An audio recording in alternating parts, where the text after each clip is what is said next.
Hello and welcome to 52%, the show that talks about everything and anything going on in Liverpool and beyond from the perspective of 52% of the population, women.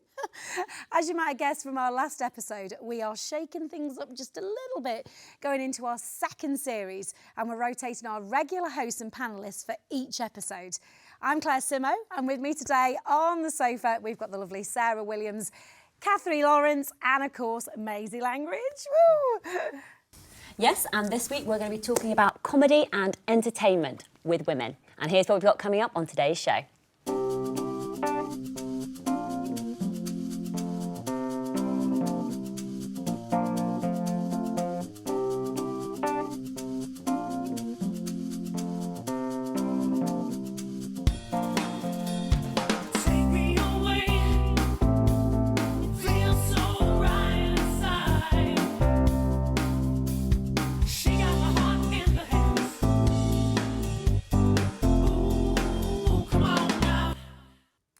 And today we are joined by one of Liverpool's funniest ladies, Lindsay Germain. She's with us. You'll recognise her from her stand-up comedy performances and of stage and screen, of course. Now, Lindsay, tell us a little bit about your stand-up act and how you got into comedy. I got into comedy by accident. I was doing a show called Tubbins Cross the Mersey, and I was working with Pauline Daniels at the time, who was one of Liverpool's great female comedians. And she said they're doing a competition called Baby Sham's Funniest Woman, and it was sponsored by Baby Sham. So I said, oh, right, okay. And she said, it's in the slaughterhouse and you've got to do 15 minutes and they're looking for Merseyside's funniest woman. And I said, right, okay. I said, I couldn't do that. I said, there's no, I can do script work and be an actor, but I couldn't do stand-up. And she said, no, Lindsay, you have to go and tell stories about your children. And that's what I used to do in rehearsal. I'd go in and tell stories about the kids and, and everybody would be hysterical. She said, just do 10 minutes slot, 15, and do it. So I said, okay, I'll have a go. And she phoned Joe Riley from the Echo and said, right, put Lindsay Germain forward and stuff. And I went and did half of it because I didn't count on people laughing, and did half of the act and won for Merseyside, yeah. Wow. And that was all those many, many moons ago, And I remember picking my little boy up from school and I had the phone call and he was about 5. And I said, son, Liverpool Echo have just rang me and I am Merseyside's funniest woman. And he just looked up and he went, Mum, you're not that funny. And I went right back down to it. Chicken nuggets in the oven. Was it terrifying that very first time to sort of, because I mean, I'd been on stage do things in that, and it's a totally different thing because you've got people around you. My worst nightmare, I have 2 things that would be my worst nightmare. One's taking a penalty on a football pitch. The other one is doing stand-up comedy. How terrifying was that first moment when you went in? When I do stand-up, I don't actually remember doing the act. I remember the before in the toilet and I am physically ill until they say, right, you need to come down to the stage and then, ladies and gentlemen, Lindsay Germain. And then I'm like, oh, okay. And I always say to my mum and dad, because they come to every gig, and my mum hates stand-up comedians. And I always say, what was it like? And they go, yeah, it was great. It was brilliant. The audience loved it. But I don't actually remember the process of going through it all. Sort of a zone I must do, yeah. You must do, yeah. How much do you prepare for what you actually do? Do you run through things before? I have like a book that I just write lines down and jokes and then try and fit it as a story. Because all my act's about being a mum. And I've got 2 children, but I say I've got 6 children and they've all got nicknames. And so it's all about women. It's about women being mothers and going out to work and juggling everyday life, and it works. I don't, annihilate men by any means because I think once you do that, you're gonna half your audience. I mean, that's one thing that obviously we do want to touch on today with this whole issue about are men funnier than women? They No. What was it? well, obviously we're going to say that, aren't we? But do you find it's harder as a woman to break into the comedy scene because you're a woman, and dare I say, you're almost not expected to be as funny as a man? Yes. Definitely. I remember going to my second gig was in the Comedy Store in London, and that was fine because it was still all women. That was the final. And then when they put me out on the road, it was in Manchester, and I had to go and do a gig in Manchester, and I walked in and I was the only woman. And they were all sitting there, and this was my third, you know, and there was only my mum and dad sitting in the audience. My husband was babysitting, and all friends couldn't get to Manchester, and it was kind of a bit, okay, you know, I'm going to do this, and how is Manchester going to take a Scouse mother telling jokes, you know? And I went in, and they just all went, so anyway, the match last night, and I was like, stood in the corner with my phone going, I want to go home, come and get me. And it's kind of, but then it builds you up. You kind of go, right, I'm ready for yours now. So the next time I go, who's making the tea? You know, because I'm not. One of you's make the tea, you know, and so you just kind of, We're going to touch a little bit more on this, but do very quickly, just because we have got some other bits and bobs to do. Just tell us a little bit about the Ale House at St Helens. It's a fabulous theatre. Tell us a little bit about the Ale House at St Helens. The Ale House, I play the landlady who owns a pub, and it is the morning after New Year's Eve, so everybody's still hungover, coming in for Hair the Dog. Yeah, we've all been there. Yeah, and there's some great characters, and I've got Jake Abraham with me, and Philip Olivier, and George Wilson, so there's some great Liverpool actors. And there's me and Bernie Foley. We're the only ones, the only women who are, you know, giving it large there. And they are the funniest characters, actually. The women are the best. Brilliant. It's going to be an absolute hoot, isn't it? Now, we do want to just very quickly catch up because it's, of course, our Liverpool Comedy Festival. That's in full swing around the city. We've got events running in loads of venues throughout Liverpool. JL went to over 81 Renshaw Street to meet Kate Smurthwaite to catch a glimpse of her show, The Wrong Sort of Feminist. Liverpool Comedy Festival has been running since the 18th of September. Lots of comedians were invited to take part, and amongst them, Kate Smurthwaite, who performed at 81 Renshaw Street. She told us how she worked on her show, The Wrong Sort of Feminist. So yeah, in January of this year, I was supposed to do my show from last year, my last solo show at Goldsmiths College in South London. And the day before the show, they cancelled it. And it's a little bit confusing because it was quite a feminist show. All my work is pretty feminist, pretty overtly feminist. And the people who wanted to cancel it were also feminists, but they were a different kind of feminist.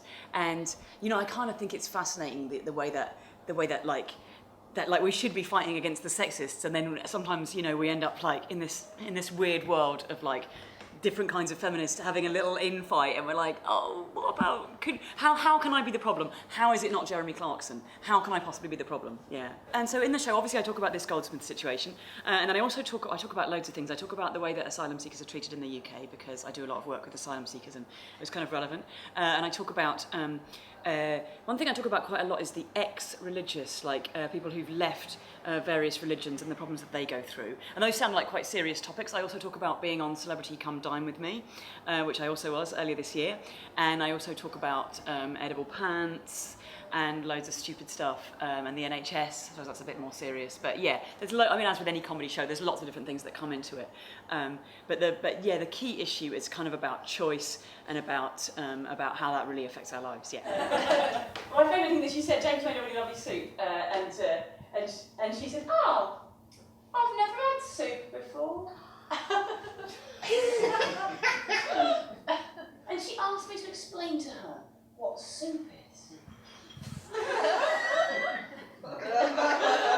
As I said, I don't like talking down to people. But does anyone know a way to explain to a 24-year-old native English speaker what soup is that also conveys the message, I respect your intellect? And I'm cornered as well, right? I can't say it's like a great big bowl of sauce. So the idea that there aren't very many women in comedy is actually completely false. There are loads and loads of women in comedy. If you go to a comedy workshop or a comedy course for beginners, there's a very good chance you'll see more women than men. What there isn't is a lot of women at the top of comedy, and what is going on? Well, let's see. Could it be the same reason there aren't a lot of women at the top of businesses, surgery, government, ... Well, of course it is. What it comes down to is different kinds of sexism, and comedy is absolutely riddled with it at every level. It's a sort of like, you know, and if you're knocked back like 1% at every level, then, you know, at that point where you would have got your own show at the Palladium, you know, you're never going to quite get there, you know, because in order to be that successful in comedy, you have to be kind of lucky each time. You have to kind of top the ladder each time. And if you're being knocked back, you know, just made to wait an extra 6 months, you know, given a slightly smaller room to perform in, like, you know, if you're kind of knocked back every time, selling a few less tickets or whatever. And there's sexism. There's just blatant sexism, really. And it comes from all directions. So this idea that women, or that maybe they're not as funny as guys, it's so pervasive that sometimes audiences take a bit more convincing to buy a ticket. Once you're on stage, they take a bit more convincing to relax and enjoy your show. You know, and then you've got promoters and TV agents, and it's a kind of self-fulfilling loop, because if the big clubs aren't booking very many women, then how will the TV producers find women? And actually, what we really need is kind of everybody along the way to kind of step up to the plate and go, well, this is a problem. And so let's be proactive in solving it. So TV executives go to a club and they go, there's not many women on. Let's go and find some other clubs where there are more women on. And then actually if the TV execs went to the more balanced clubs, then the other clubs would be like, oh, where are our TV execs? We need to put more women on. And it would create a kind of knock-on effect. There are clubs out there that overtly book 50% women. The obvious one is Lolitics, which is a wonderful political comedy night in London. And you know, they don't have any problem finding enough women. They don't have any problem going, oh, not another one. They're so dull. It's not a problem. And the idea that women aren't as funny as men is this. I mean, the idea that we can even discuss it is ridiculous. Do you know what I mean? Like, if I sat down for an interview and somebody said, well, you know, do you think black people can be dentists? You know, I wouldn't do the interview. I'd be like, go away. What are you talking about? That's the most offensive thing I've ever heard. So the idea that we're even having a conversation ever about can women do comedy is just obnoxious. Of course we can. You know, we don't do comedy with our genitals. That's not how it's done. We use our brains and our mouths and our arms and our legs. So there is an issue, but there's an issue in every industry, and we shouldn't be surprised to find that comedy is any different.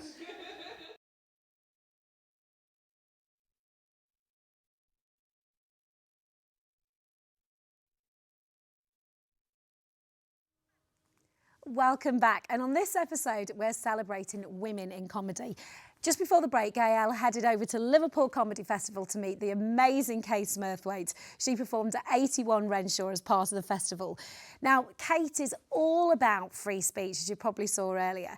Now, do we think ourselves that comedy is used as a way of getting topics out in the open that otherwise would maybe be a bit taboo, that we don't want to talk about? I think that comedy can be used as a tool to do that in a way that nothing else can, really. It's the one place where you can't push the envelope, because people are expecting to be provoked into some sort of reaction, preferably a good laugh.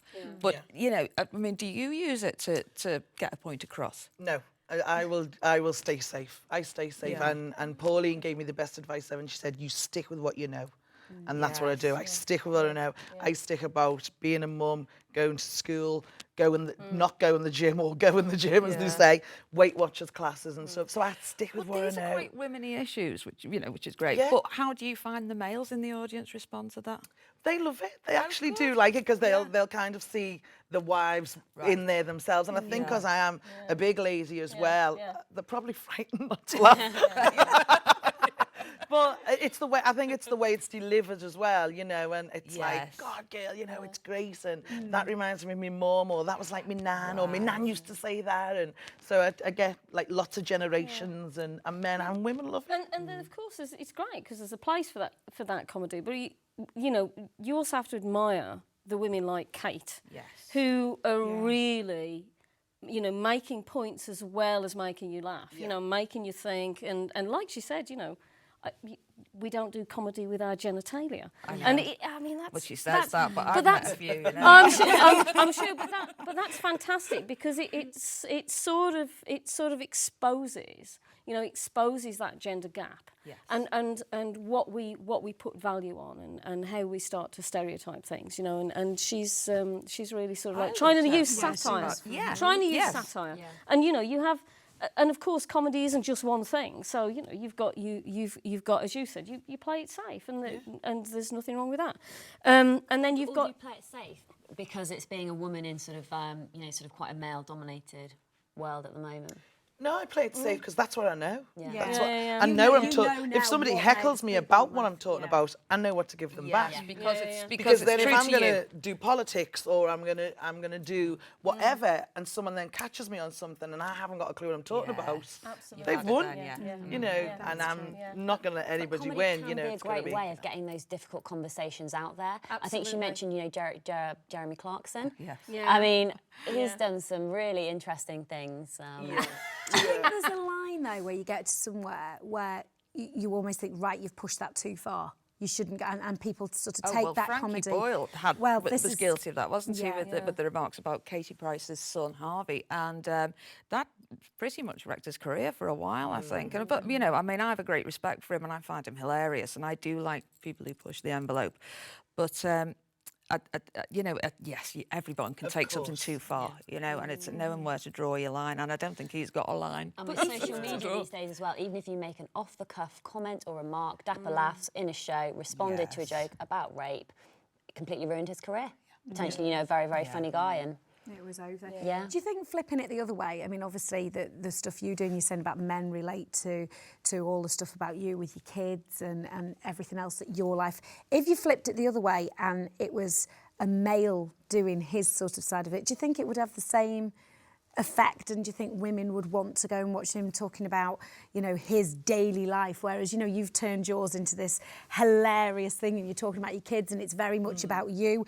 Do you think it would have the same effect if it was a man doing it? Yeah, I mean, Sam Avery, one of Liverpool's great comics, he's just had twin boys and he's got a blog page now and it's all about him being with the twins. And he was doing one the other day, which how long could one stay balanced on his hand for? And he was doing a countdown and it was like the Olympics and it was great. And he talks about, you know, Rachel's back at work and he's now got to look after these boys. And so it does work, you know. And Michael McIntyre, he's always talking about his kids, and John Bishop are always talking about the kids. So it does work, you know. It's just getting it from that woman's point of view, you know, where the husband's gone to work and then he's come home and he's off work for a week because he's got gout in his toe, which is a true story. He's got gout in his toe and you've got to do everything plus look after a poor man who's ill. You know. It could be worse, could have man flu, to be Well, fair. I was very lucky. It's just a little bit of gout. But it is, and you know, you look at things, we talk about, have you got any particular hit? Is it something you thought when you were growing up, you know, that's something I do, like you say, is it something you touched on earlier that you just thought, right, I'm just going to have a go at it? No. You know, like I grew up, last night when we was thinking about this programme, I actually fell asleep singing Hit Me on the Bottom with Your Woman's Weekly. They could have won Victoria Wood because she's the first. That's just me in my little world. But that was somebody who was growing up. To me, she was such a funny woman. It was regardless of the fact whether she was male, female, whatever, she was just and still is hilarious. Look at the amazing shows she's written and been involved in, you know, her and Julie Walters. She's absolutely incredible. I mean, Walters and Wood were brilliant. And then when she wrote Dinner Ladies, the thing I like about Victoria is she doesn't write for herself. No. She writes for everybody else. They all have the funny lines. And she's kind of your straight one with just the little quip at the end, you know. And I seem to remember as well mentioning at one point, you know, the influences that she'd had. And I could be wrong on this, but I think I remember her mentioning how important somebody like Joyce Grenfell was. Yes, it was, Do you know? yes. Because like what an Joyce Grenfell? Wrong generation, Baby on the end. No, seriously, Joyce Grenfell, extraordinary. I mean, what a talent. She had her one-woman show, didn't she? Do you remember that one woman? Sorry, showing age now and all that. But she one would woman be a teacher and she'd read out the She register. had Oh, so-and-so, don't pick your nose and all things like sorts this. of Yeah. different styles Yeah. of comedy. All sorts of different styles of comedy. I mean, you know, she used to write all of it as well, you know, and deliver all of it. Also, all those different characters that you can see in Victoria Wood, actually. They're not the same, but the influence is there. You know, those sort of like character monologues that she used to do. You know, and we forget that there were some really high-profile women, I think, in comedy. Patricia Routledge was one of them as well, Yes, wasn't she? absolutely. Joan Rivers, I mean, look at whatever. I think there's an element, and I was talking to my mum about it, that there's and you might conquer this sometimes, that when it's a woman sort of touching on subjects that are a bit risque or perhaps swearing or anything. It's almost back to caveman territory that, oh, well, it's a woman and that's really dirty and it's really rude coming from her. But from a bloke, it's hilarious. fine. Whereas it's like, oh, well, she's filth because she's just said that. And is that something else you've had to overcome with things or you've seen along the way? I think because, well, especially when you're in Liverpool, they love it. Yeah. They love it because you are their mum and you are their nan who went, you know, and clipped around the head and effed and blinded and, you know, and I don't really swear within the act, but now and again you'll get the odd one or two, you know. I think it's really interesting that you mentioned because we're in Liverpool, because we're renowned, aren't we, for being Good warm, sense of friendly humour. and a good sense of humour. And I think that maybe within Liverpool we're more accepting of funny women. Completely different all over the country, the comedy. Really? Do you have to change your act when you go to different Yeah, areas? well, I to- do because mine's very, very scouse. You know, I've got a thing where I want to do a Diet Coke advert, and if I was doing it in the middle of Bold Street and all the different characters that would come up, you know, and so Shanique was in there with the mace, Oh, great. with the Dolce and Gabbana top, you know, and then there's like the lads who's got like macher and all that, and so when I go there, that has to come out. If I go to Manchester and stuff, obviously, and London, that comes out because they kind of don't get it as much. Yeah. Although you're a woman doing a funny character, Yeah. here it'll go down a Because storm. we know those Going characters, to don't we? London, is it harder because you're sort of not around people who you know are going to get it straight away? Yeah, it is. And they're not, oh God, dare I say it, but in London they're not quicker. No. Here we're very quick. We're like, give us the next one, give us the next It's one. true. Make us laugh, make us Yeah. laugh. And there they're just like, oh yeah, it's good, and she, and oh that was funny. And the more, I mean, London's great because it's so much more relaxed. I feel, you know, the entertainment side of it. But up here, it's like, come on, make us laugh. But it's like Blood Brothers in London. I mean, I've seen that countless times where it's been at the Empire, when it's been at St Helens Theatre Royal. And I saw it in London, and it was like they put Stephen Dennis, as you know, from Neighbours, Paul Robinson from Neighbours, he was playing Mickey. And the audience, as much as it was fabulous, the whole show, they just didn't get it like we do. But if you threw Mickey Stark in or Drew Schofield, it might have just nailed lifted it. You know, with like a proper scouse ring, mightn't it? proper scouts, is it? That's what we like.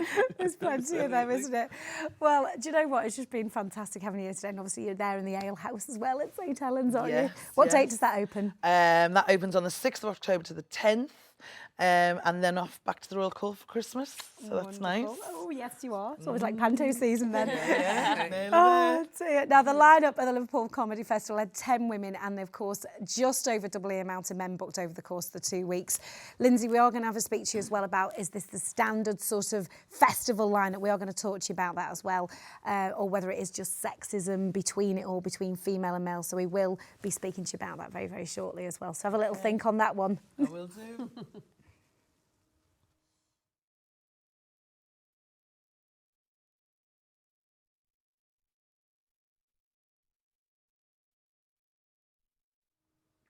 Welcome back. And our really good friend, Ellie Phillips from The Guide, was over at the With Love from Liverpool charity concert this weekend at the Echo Arena and managed to steal one of the hosts of the show, radio and TV veteran Janice Long, for a quick chat about what it's like to be women in the entertainment biz.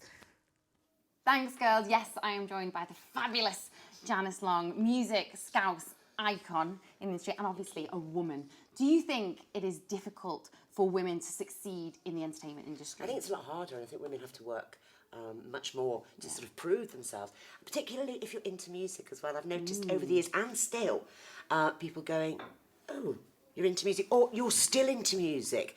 To Like which you've my given up reply on it. is, you still watch football. Great. You know? But yes, and I think for women, I think pay is different. I think men tend to earn a lot more, but so I mean, it is changing, but it's not 100%. And when you started out, because you started out back in Liverpool with Radio Merseyside. I did. Was it full of men? What was it like back then? Do you know what? That was quite interesting, Radio Merseyside, because they had a female news editor, they had a female head of programmes, and I was a technician. Yeah. And that was equal male and female. With Although the I tech did, side of we it? did when I got interviewed for the job, I did get asked, will your husband mind you doing shifts? How will you fit in the washing? No. It's like, what? Really? I don't do washing. He does it. exactly. But so I didn't notice it at all at Radio Merseyside. It was only when I went down to London and I walked into Radio 1 and all of they had the typing pool and they were all girls and all of the producers were male. And I did actually suggest, there was a girl I worked with who was a brilliant PA, and I said, this girl should be a producer. I said, she's always at gigs, she knows her stuff. And they said, well, if you could get her to change her dress. What? And I said, well, what do you mean? She wears Doc Martens.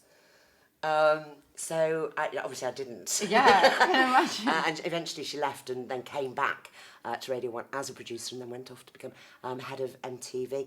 But I mean, yes, as a female then, it was totally different. You know, could you not dress like a star? Yeah. Why are you wearing Doc Martens? Are you a lesbian? Things like Yeah. that, which... Do you think it's changed now then? Have you noticed a change significantly, or do you think there are still issues there that need to be resolved? I think now that they're desperate to get as many women Nice. as they can. You can see it, can't you? There's lots of... I mean, but you know, when you look back, it's not that long ago I was fired for being pregnant and not married.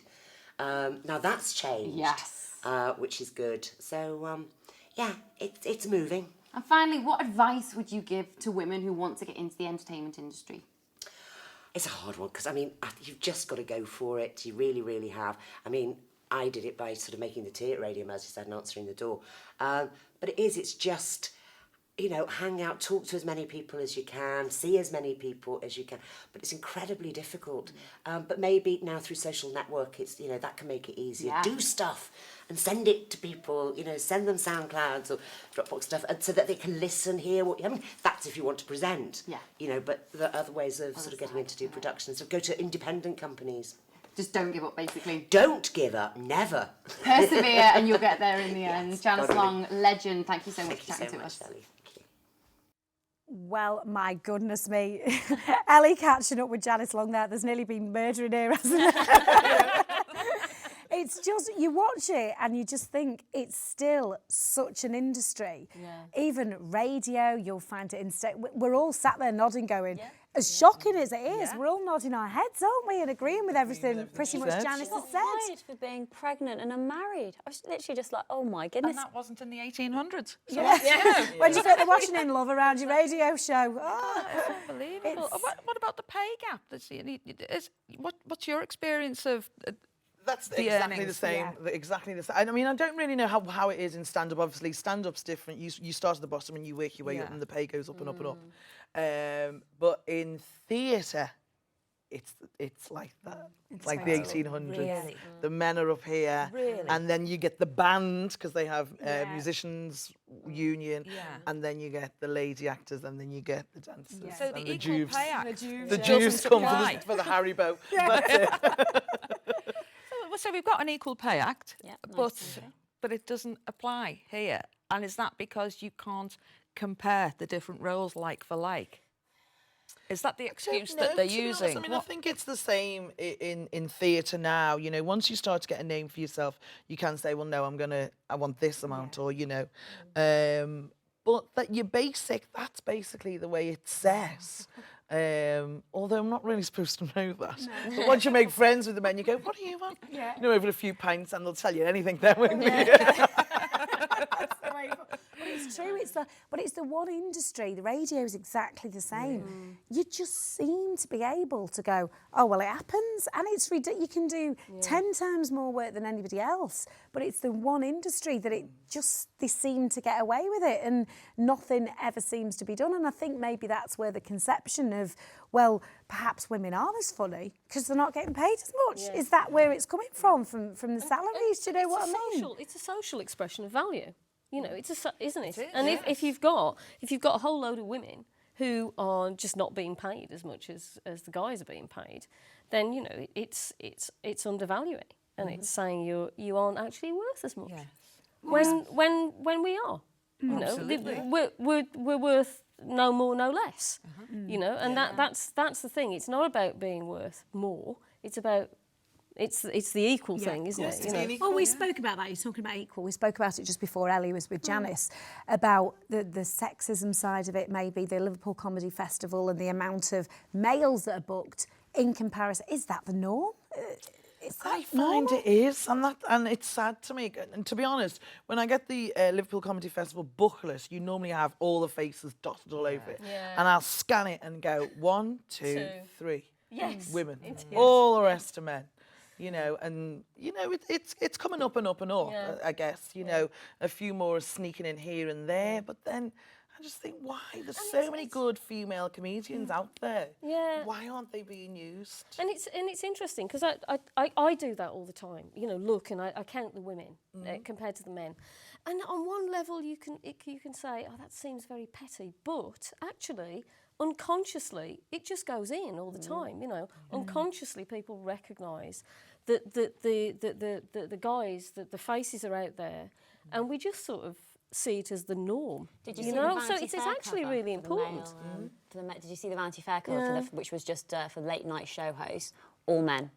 No women on it at all. And of course, there's that story lately about the lady, I think her name was Jenny, the stand-up comedian. She actually got an email back saying that they didn't require her on the stand-up night because they already had too many females booked. Could you imagine them saying that to a man? There was an open mic sort of night, and she'd actually tweeted out. She tweeted out the email because they said, unfortunately, on this occasion, we can't use you because there's too many females on the bill already. That would never happen regarding men, would it? But how great is it that I'd that's love to coming know out your though, response and to that, people are Lindsay. being made aware of it. That's a good point actually, is that now we can actually, you know, make people more aware of that and say we would not ask the same questions the other way around. We just wouldn't ask them. I think it's interesting to actually do that, you know, to actually turn things around in a situation, you know, and I wonder how that would have been. Just like that, you know, in the last VT or the VT before, that comedian said, you know, you wouldn't ask me, you know, can a black man be a dentist? Yes. You know, you wouldn't. was And a so, really good point even there. asking the questions, we shouldn't even have to ask. And how do you find it? Because you do the sort of from the point of view of a mother, you know, but then that obviously means that your kids aren't with you. Yes. You know, how do you find that? Yeah, so my children are at home and they're getting minded by their dad. And I was saying to you before, in the break before, I get asked all the time, so who's the one after the kids then? And I go, the dad. And they go, does he mind? Isn't he good? Doesn't he mind? good Listen, having you've those got a kids? good one You there, have, girl, yeah. haven't Well, you? actually, That's what my no. nan used to say. My nan used to say, you've got a good one there. Mind them kids while you go to work. Yeah, because he's their dad. He's helping Yeah. spend the money It's that like we're when making. dads go, you know. I'm babysitting tonight. How can you babysit your own kids? You're not borrowing them from next door. They're your own. Yeah. And does your husband ever get asked when he's at work, who's minding your kids? Obviously not. No. No, obviously not. I mean, it is quite funny. We are having a bit of a laugh and yeah, a joke about it, but But there's a serious it is point actually, isn't underneath it? that. There's very serious points. I mean, what I found quite fascinating actually was that there were in the comedy festival that's happening now here you've got a third of women and 2/3 men. Now, obviously, that's an imbalance, but I was just having a bit of a read, you know, and generally, I think it's 14% of people who are booked are women. So, in fact, on one level, that proportion here is actually quite, you know, it's higher than it's usual. quite good. It's not. It's not great. It's not what we want. No, but, you know, as I say, It's moving in the right it's coming direction, up. isn't Yeah, it? we're getting up there, you know. You know, just Yeah. gonna keep edging it in that Keep direction. pushing the next pair of stilettos in. Go on, get in. Get your lashes in. Come on. Yeah, put the extra long ones on and that'll open the door. But it is, and I think just sort of sat here today, because I don't know how you found about it, Sarah. Is it something you notice a lot in the environment you're in, that, you know, particularly when you sat as a listener or a viewer watching this, do you notice a male presence more so than a female presence? I think you do, just generally do, just see more, whether it's you know, more men on the TV or more men on the radio, or, you know, more men in theatre. But when you start noticing it and you become aware of it, you're like, oh, Okay, so there's 2 females, 1 female. And then you get a beanie bonnet over it then, don't you? Yeah.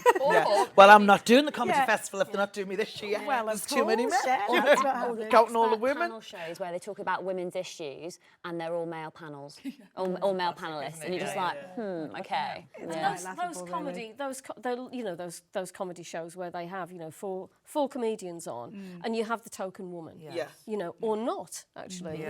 But then people start thinking, is she only there because we just need a woman? Any woman will do. Like a token woman. Is she? She's on X Factor. Yeah. I know, let's She's on drag Love her in. Island. Well, I tell you what, do you know what? We're going to be talking a lot more about today's trending issues as well, anything that's been going on, so we'll see what's been going on that. So please join us back the other side here on 52%.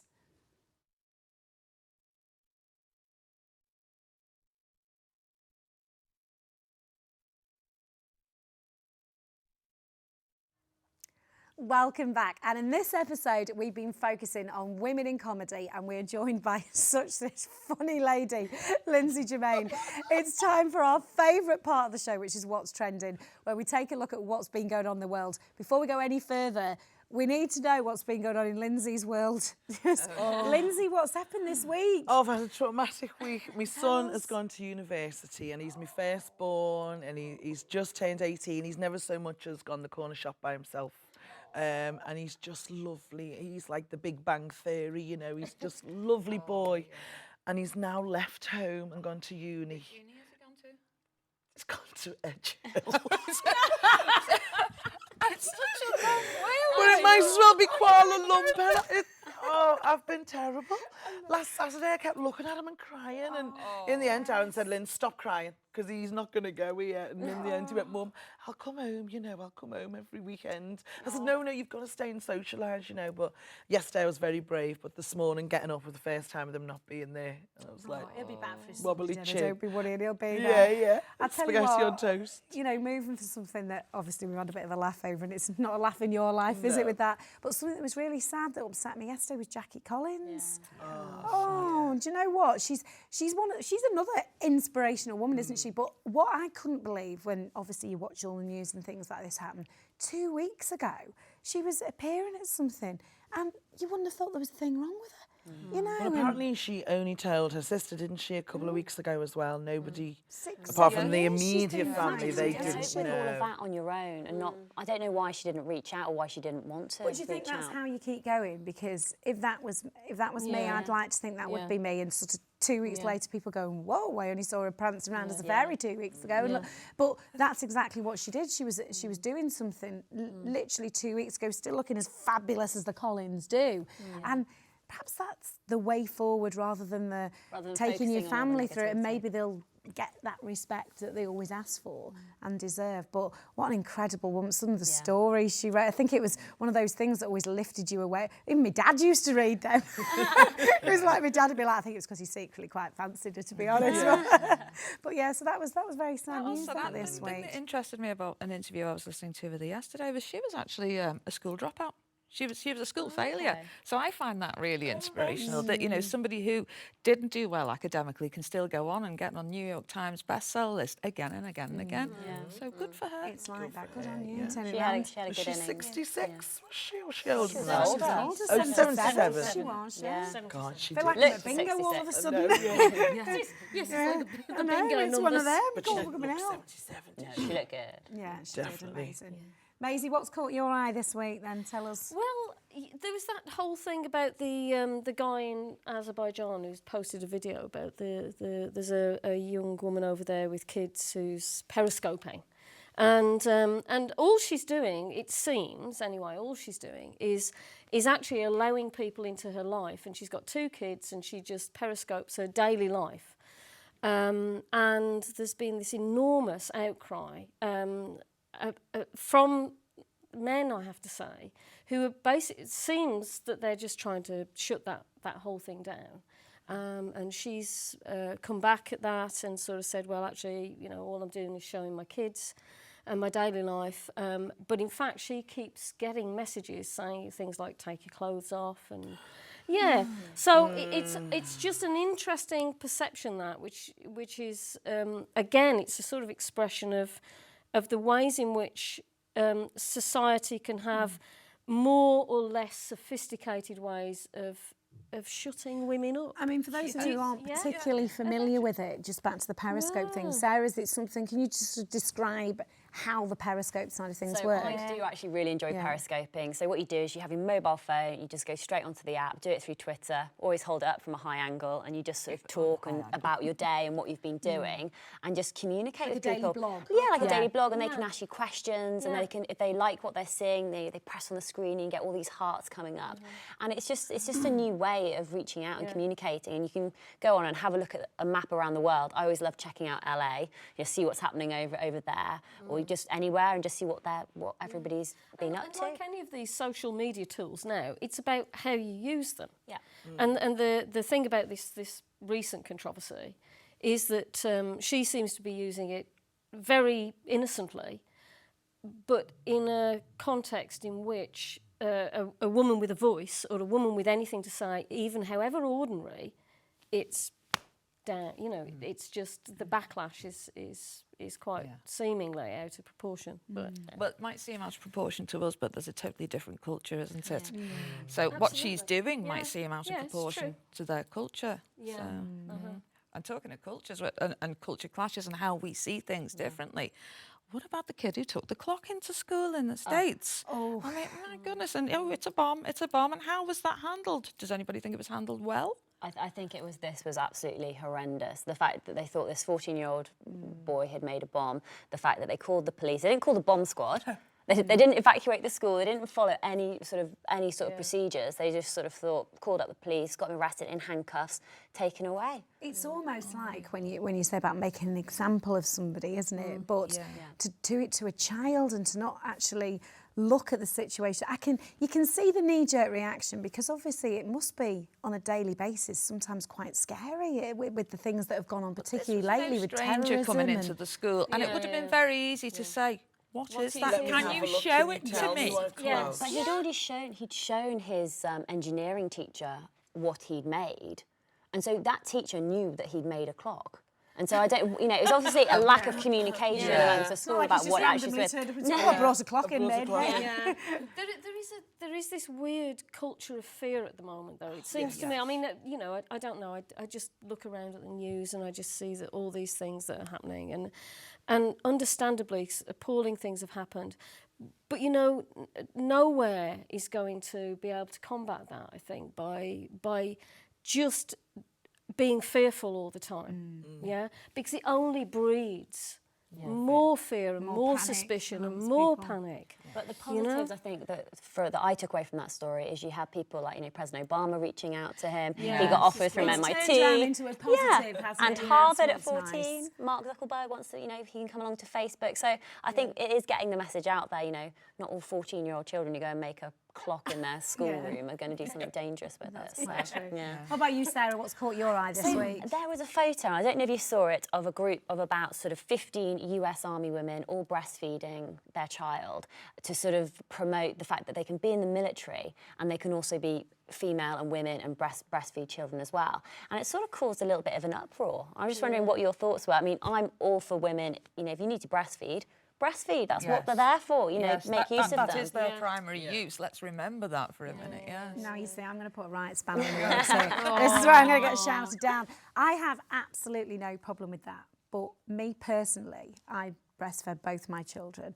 And to me, it was something that was very private. And I could no sooner have sat in the middle of a cafe or in the middle of I couldn't have done it in front of people. If I knew that I went out and had them needed feeding, I'd find like a Marks and Spencer's where I know they have a room. If I went to a wedding or I went to a function, I'd make sure I'd express milk and took it with me, because for me it was something so personal. So I'm not saying, hey, don't breastfeed in public, but I think it is something that's quite a connection between you and your child. It's your personal choice, but I don't also want to be sat out with my children. I'm not saying it is taboo, but then, halfway through a conversation, that happening, and I'm going to get asked questions, which is fine, I haven't got a problem, but it's. I think people should just be allowed to choose. We shouldn't be told, this is what we've got to do and let's wave a flag about it. Just let us do what we want to do. This is, talking about the cultural differences, this is an interesting thing about our culture, isn't it? Because in other cultures, breastfeeding is just nothing. Nobody You know, questions it's it. nothing. Nobody Yeah. questions it. Carry on working and, But and it was breastfeed your interesting child 'cause along the way. Yeah, we were having a chat about it earlier, and I think it was you, Sarah, who actually said something about the fact that we sort of, because we've sexualised the breasts. Yes. We've sexualised the breasts because we've There's a song. we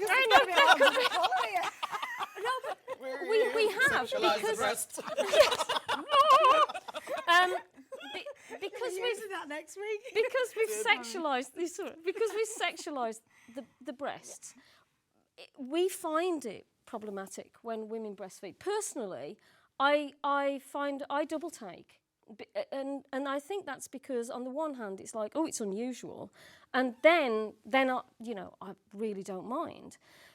But we've been cultured, we've been programmed as well culturally to not just accept breastfeeding in public, you know, and it is a personal choice. And I do get completely where you're coming from on that. But the only way to try and expose the to try and expose our assumptions and the way that we've been programmed is to maybe, start to see more women breastfeeding in public. I think if it was more the norm and people were more relaxed about it now, if I was to breastfeed and just carry on talking to you as if normal and then talk to you as if normal, rather than making a big song and dance. Yes, just normalise that. More Normalise people, that. it would be great. So I certainly agree that every woman should have the choice to breastfeed in public or not. You don't want the breastfeeding police out But there saying you should I be don't see how it should breastfeeding. offend people. I don't see why people would be offended. I think making such a big song and dance can sometimes do it, but and we I shall think leave you it's with the you. old generation as well, aren't they? Who are very much like everything's like covered, hide and it so away, you'll get the Yes. Well, I'm really sorry we're going to have to leave it at that one. Oh no, we could have carried on forever. Sexualise the breast. That's all we've got time for today. Thanks so much to the lovely Lindsay Germain. Of course, I'm sure we'll all be able to take hands, a bit of a girly night out, to see her in action at the Ale House in St Helens Theatre Royal. And next time, we're going to be exploring the cost of being a woman and finding out how a beauty queen is helping fight for homeless women to have a right to feminine hygiene. We'll see you next time on 52%.